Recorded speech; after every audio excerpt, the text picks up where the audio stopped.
Jangan lupa subscribe YouTube channel Official iNews dan nyalakan loncengnya. Ya, ini pemerintah melarang mudik dari tanggal 6 sampai 17 Mei 2021. Namun kenyataannya warga banyak yang mudik lebih awal dan mudik lokal juga diperbolehkan. Tempat wisata ini juga boleh dibuka ternyata. Lantas untuk apa larangan mudik ini diterapkan? Kita bahas bersama pengamat kebijakan publik. Ada Pak Agus Pambagio. Selamat siang Pak Agus, apa kabar? Selamat siang, kabar baik. Baik, Pak Agus, pemerintah melarang mudik tapi nyatanya sekarang sudah banyak yang mulai mudik. Apakah ini artinya kebijakan tersebut tidak efektif? Kan dari awal saya selalu katakan, sebuah kebijakan itu harus tegas, harus ada sanksinya. Kalau kebijakan itu setengah-setengah atau tidak serius, terlalu banyak kecuali seperti yang ada sekarang, lebih baik tidak usah diatur. Karena kasihan yang aparat di lapangannya akan bingung. Karena Anda tahu masyarakat Indonesia adalah masyarakat paling cuek, paling acuh terhadap aturan. Dia akan taat ketika sanksinya tegas. Menhub katakan tadi, katanya sanksi tegas tapi humanis. Itu apalagi definisinya? Kan nggak jelas. Tegas, humanis itu apa frase baru yang seperti apa kan aparat penegak hukumnya harus tahu. Itu.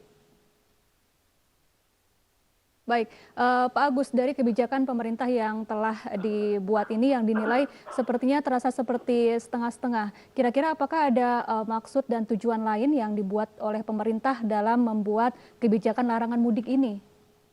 Kan sudah saya katakan berkali-kali, kebijakan itu harus firm, harus jelas, supaya mudah dipahami oleh masyarakat, mudah dipahami oleh penegakan hukum.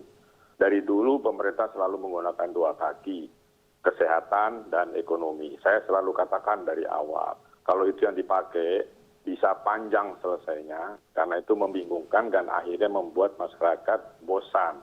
Dan ini yang terjadi sekarang.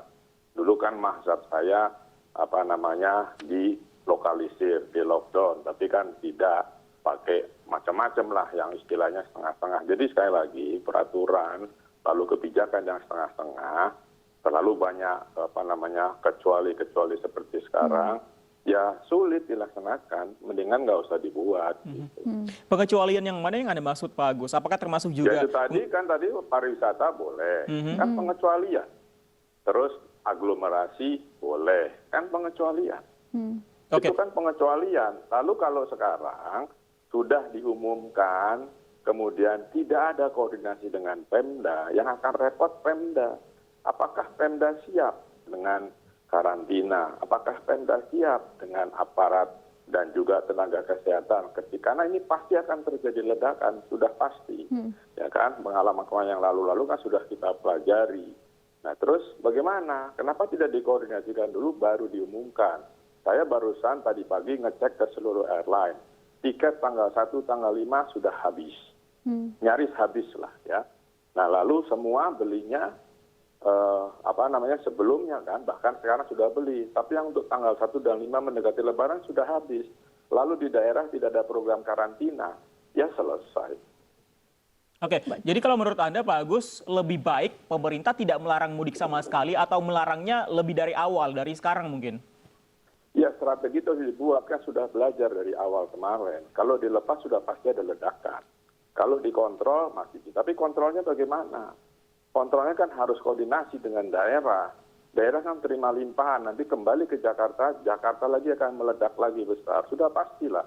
Orang kan semua sekarang pede karena dengan vaksin. Saya baru kembali dari jalan di daerah-daerah di Pantura khususnya kemarin. Dan saya melihat tidak ada yang jarang sekali yang pakai masker. Sudah ngumpul semua warung penuh dan sebagainya. Memang yakin kan vaksin baru berapa juta, belum semuanya. Terus nanti lalu bagaimana? Ledakan di India harusnya jadi pelajaran, ledakan di Eropa harus jadi pelajaran. Tapi ya itu sudah ditetapkan pemerintah. Kita sekarang lindungi diri masing-masing saja.